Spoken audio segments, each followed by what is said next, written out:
हाय बच्चों, कैसे हैं आप सब। जय श्री कृष्णा, राधे राधे। तो आप सभी को शिक्षक दिवस की ढेर सारी बधाई।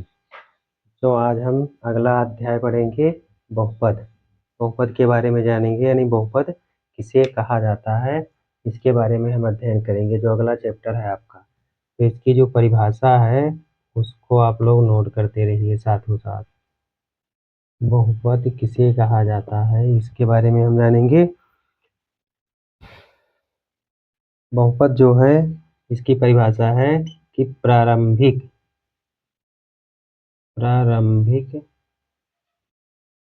बीजगणित में प्रारंभिक बीजगणित में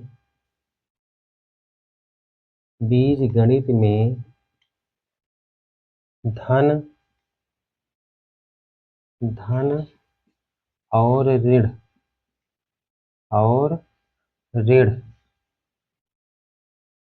धन और ऋण चिन्हों से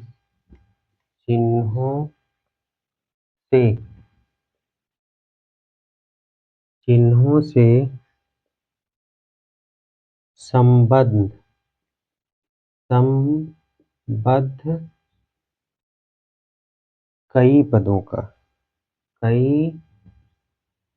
कई पदों का समूह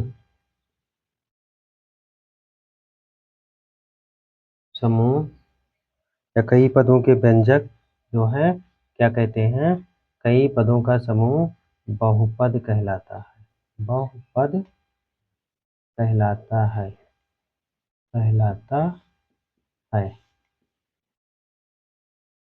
ये हो गया बहुपद। अब इसके बाद में जो है, इसकी एक परिभाषा और है, वो भी जान लीजिए। दूसरी परिभाषा भी देख लीजिए आप लोग। दो परिभाषाएं हैं, अन्य आए और भी परिभाषाएं हैं, लेकिन एक दूसरी परिभाषा हम आपको बता दे रहे हैं। दूसरी परिभाषा है कि एक ऐसा गणितीय व्यंजक जिसमें स्थिरांक, अचर तथा चर और घातांक शामिल होते हैं, जो जोड़, घटाव अथवा गुणा की संख्याओं द्वारा जुड़े होते हैं, बहुपद कहलाते हैं। नहीं, अथवा दूसरी परिभाषा, यह एक ऐसा गणितीय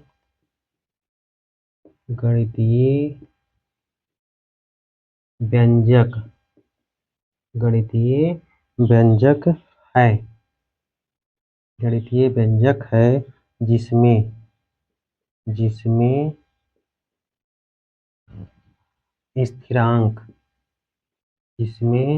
स्थिरांक अचर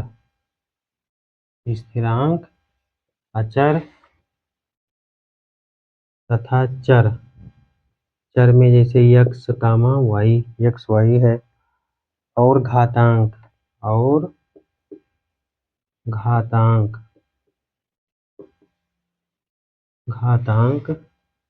शामिल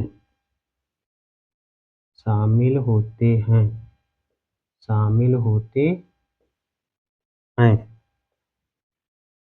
तथा जो जोड़, घटाव, गुणा की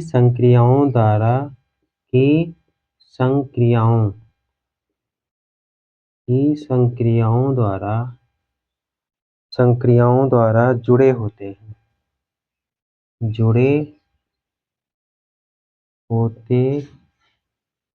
हैं, बहुपद कहलाते हैं। क्या कहलाते हैं? बहुपद कहलाते हैं।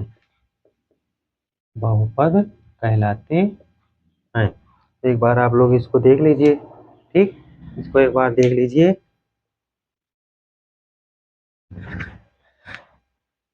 बहुपद की परिभाषा क्या है? प्रारंभिक बीजगणित में धन और ऋण चिन्हों से संबद्ध कई पदों का समूह क्या कहलाता है? बहुपद कहलाता है। दूसरी परिभाषा, ये एक ऐसा गणितीय व्यंजक है जिसमें स्थिरांक अचर चर x, y और घातांक शामिल होते हैं तथा जो जोड़, घटाव, गुणा की संक्रियाओं से जुड़े होते हैं बहुपद कहलाते हैं। अब आता है बहुपद के प्रकार, यानी अगर बहुपद है तो उसका प्रकार भी है। यानी बहुपद के प्रकार। बहुपद के प्रकार, तो बहुपद के जो प्रकार हैं इसको दो रूपों में बांटा गया। सबसे पहले किस रूप में? दो रूपों में। पहला तो बांटा गया पदों के आधार पर। पहला बांटा गया पदों के आधार पर। पदों के आधार पर। और दूसरा बांटा गया घातों के आधार पर। घातों के आधार पर, यानी पहला पदों के आधार पर और फिर घातों के आधार पर। फिर इसको डिवाइड किया गया पदों के आधार पर जो है, तो इसको तीन भागों में बांटा गया। कौन कौन सा? जो पहला है पदों के आधार पर वो ये है एक पदी बहुपद। इसको बताया गया एक पदी। दूसरा द्विपदी और तीसरा त्रिपदी। कौन सा? त्रिपदी। और इसके उदाहरण में लिख सकते हैं जैसे 5x। इसके उदाहरण में जैसे लिख सकते हैं x स्क्वायर प्लस 3। और इसके उदाहरण में लिख सकते हैं जैसे x प्लस वाई माइनस 5। ये हो गया घातों के आधार पर। फिर घातों के आधार पर उसको भी जो है तीन भागों में बांटा गया। एक तो हो गया रैखिक बहुपद। एक कौन सा हो गया? रैखिक बहुपद। दूसरा हो गया द्विघातीय बहुपद। द्विघातीय बहुपद। द्विघातीय बहुपद। और तीसरा हो गया त्रिघातीय। कौन सा? त्रिघातीय बहुपद। और उसके बाद में रैखिक का उदाहरण आता है जिस पर कोई घात ना हो, जैसे √2x प्लस 1। इस द्विघातीय बहुपद में मान लो 5x square plus x minus 3। और त्रिघातीय में मान लो जो है 9 या 8x³ प्लस 2। ऐसा। इसके अलावा भी एक होता है अन्य पार्ट जो होता है शून्य बहुपद। शून्य बहुपद। इसकी घात क्या होती है? इसकी घात शून्य होती है। घात इसकी क्या होती है? शून्य होती है। घात इसकी शून्य होती है। बहुपद में इतना है। ठीक है, बहुपद में इतना है। यानी हम क्या क्या जाने? बहुपद के बारे में जाने, बहुपद के प्रकार के बारे में जाने। बहुपद के प्रकार जो हैं वो कौन कौन से हैं? यानी बहुपद के प्रकार उनको दो रूपों में बांटा गया। पहला पदों के आधार पर, दूसरा घातों के आधार पर। पदों के आधार पर तीन भागों में बांटा गया। कौन कौन सा? पहला एक पदी बहुपद, दूसरा द्विपदी बहुपद और तीसरा त्रिपदी बहुपद। घातों के आधार पर भी तीन भागों में बांटा गया। रैखिक बहुपद, द्विघातीय बहुपद, त्रिघातीय बहुपद। इसके अलावा एक अन्य बहुपद होता है जिसको क्या कहा जाता है? शून्य बहुपद। जिसकी घात क्या होती है? शून्य होती है। उसे हम शून्य बहुपद कहते हैं। अब इसके बाद में इसका स्क्रीनशॉट आप लोग ले लीजिए। फिर उसके बाद में हम अपने सवाल पर आते हैं, उसको देखते हैं कि क्या करना है उसमें। तो आपकी प्रश्नावली है अब अगला चैप्टर ये बहुपद का, उसको हम देखेंगे कि उसमें क्या क्या है, क्या हल करना है हमें, उसके बारे में देखते हैं। तो जो आपका पहला सवाल है वो पहला सवाल आप अपनी बुक में देखिए। कह रहा है प्रश्नावली 2.1 का, किसी बहुपद px के लिए y बराबर px का ग्राफ एक आकृति में दिया गया है। प्रत्येक स्थिति में px के शून्यांकों की संख्या ज्ञात कीजिए। जो आपका चित्र दिया गया है वो ये दिया गया है चित्र दिया गया है, ये प्रश्नावली जो है 2.1 है।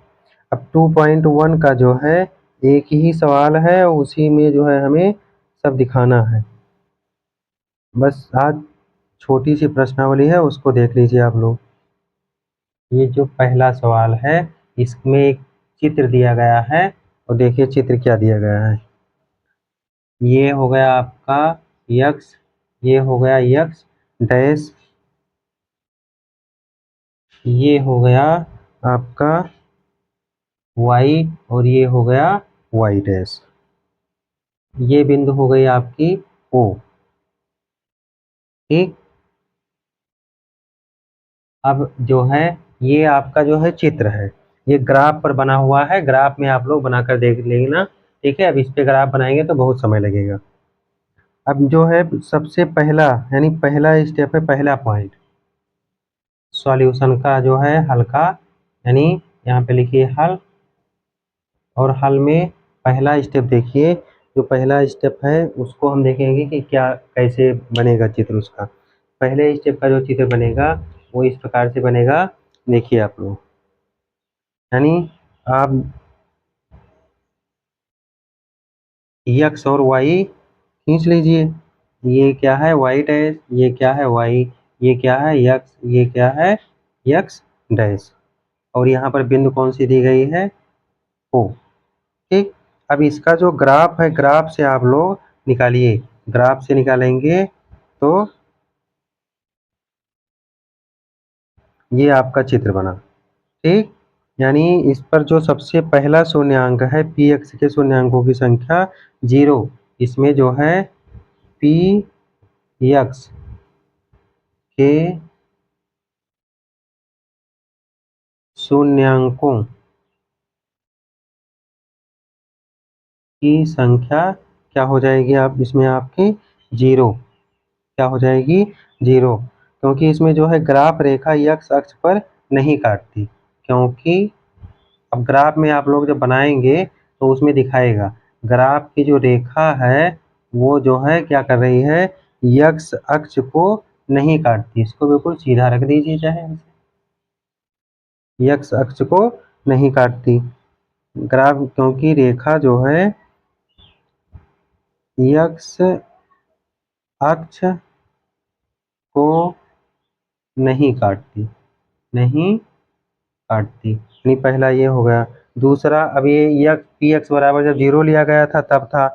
अब दूसरा यहाँ पर ले लीजिए, पी एक्स बराबर जब 1 लिया जाएगा, जब पी एक्स बराबर क्या लिया जाएगा 1 लिया जाएगा, तब क्या होगा, तो जब 1 लिया जाएगा फिर से वही ग्राफ खींच दीजिए, ग्राफ खींचो यक्स यक्स यक्स डैश, यहाँ पर वाई डैश, यहाँ पर वाई। अब उसके बाद में इसका ग्राफ खींच दीजिए, तो इसका ग्राफ जो है ये हो गया, यहाँ पर बिंदु कौन सी है ओ। अब इसमें जो है ये दूसरा सॉल्यूशन हो गया। ठीक, अब जो है तीसरा सॉल्यूशन देखिए, जब पी एक्स वर्ग में शून्यांकों की संख्या 3 होगी, जब पी एक्स में शून्यांकों की संख्या क्या होगी 3 होगी, तब कौन सा चित्र बनेगा, फिर से वही ग्राफ खींच दीजिए, X X dash Y Y dash, और यहाँ पर ओ मान लीजिए। अब जब पी एक्स में शून्यांकों की संख्या 3 होगी तब, यानी कि इसको आप लोग बना दीजिए ठीक से, थोड़ा ग्राफ में आप लोग देख लीजिएगा। जब पी एक्स में शून्यांकों की संख्या 2 होगी तब, अब इधर का देख लीजिए, इधर का मिटाए दे रहे हैं, स्क्रीनशॉट आप लोग ले लेना। फिर जो है जब पी एक्स में शून्यांकों की संख्या कितनी होगी 2 होगी, तब क्या होगा, तो जब 2 होगी तब उसके लिए खींचिए। ठीक है, वही ग्राफ बना दीजिए फिर से, X X dash Y Y dash, और यहाँ पर ओ। अब जो है आपके ग्राफ में क्या चलेगा, ये होगा। ठीक। अब जब शून्यांक की संख्या 4 होगी तब, यानी जब पी एक्स बराबर कितना होगा, 4 होगा, तब क्या होगा, जब 4 होगा तब जो है आपका बनेगा चित्र, इधर देख लीजिए, ये X, X dash, Y, Y dash, यहाँ पर ओ। अब इसमें जो हो जाएगा वो ये होगा, ये ये ये आपका जो है पहला सवाल था। इस प्रकार से हमें हल करना था। बस सिर्फ इसमें दिखाना था कि जब शून्यांकों की शून्यांक का संख्या का मतलब ये है, उसमें जब ग्राफ पर आप जाएंगे, ग्राफ में बनाएंगे तो उसमें वहाँ पे छोटे छोटे खाने बने रहते हैं। वो एक एक खाना एक एक संख्या दर्शाता है। ग्राफ में छोटे छोटे खाने बने रहते हैं, तो जो एक एक खाना होता है वो एक एक संख्या को दर्शाता है। अब जैसे मान लीजिए कि यहाँ पी एक्स बराबर, यानी जब आपने यक्स कितना माना है 2, तो यहाँ पर 2 खाना वो जंप करेगा, यानी इधर की तरफ जाएगा, तो वही इसमें दिखाना था। ठीक है, यानी जब 1 लिया गया तब, यानी वो सवाल में यही कह रहा था कि पी एक्स बराबर विभिन्न मानों के लिए आप ग्राफ में कैसे दर्शाएंगे। तो जब 1 था तब कितना खाना जंप कर रहा था, 3 था तब कितना, 2 था तब कितना, 4 था तब कितना, इसी प्रकार से, यानी जितना वो संख्या बढ़ती जाएगी उतना खाना, यानी उतने कोष्टक में वो ब्रैकेट में वर्गाकार ग्राफ ऐसे तो बनता है, ऐसे ऐसे वर्गाकार होता है ग्राफ जो है, ऐसे एक एक वर्ग, वो क्या होता है, एक एक जो खाना है, एक एक वर्ग है, वो क्या है, वो संख्या को दर्शाता रहता है। ठीक। तो ये चैप्टर आज जो है आपका इतना ही। फिर अगले हम नेक्स्ट क्लास में मिलेंगे, तब तक के लिए जय श्री कृष्णा, राधे राधे।